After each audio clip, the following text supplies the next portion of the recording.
ụmụnna ana ekwu okwu n'oge a na-asị dịka ndị Riwendu TV jiri chọrọ nwa ọgba sitere ebe dị anya wa Abuja bịawa our own community ịhụta ihe na-eme n'obodo anyị. O jipụtara anyị ihe ndị Riwendu TV na-eme n'ala Igbo.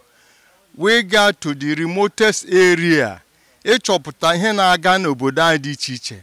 N'ihi nke ahụ ọ dị mkpa ka anyị kwado Riwendu TV na ihe ọbụla ha na-eme. Unu na-ekiri ya maka ọ ga na-enyere anyị aka ịhụ ihe na-aga n'obodo anyị dị iche iche. Nke a batara n'ime obodo anyị wụ ala Igbo. N'ihi nke ahụ ana m asị ndị Igbo ihe a wụ ohere anyị nwere iji kwado ihe nke anyị. Ndị be anyị na-ekiri na Riwendu TV n'ihi na ọ ugwu ndị Igbo. Riwendu TV, ugwu ndị Igbo.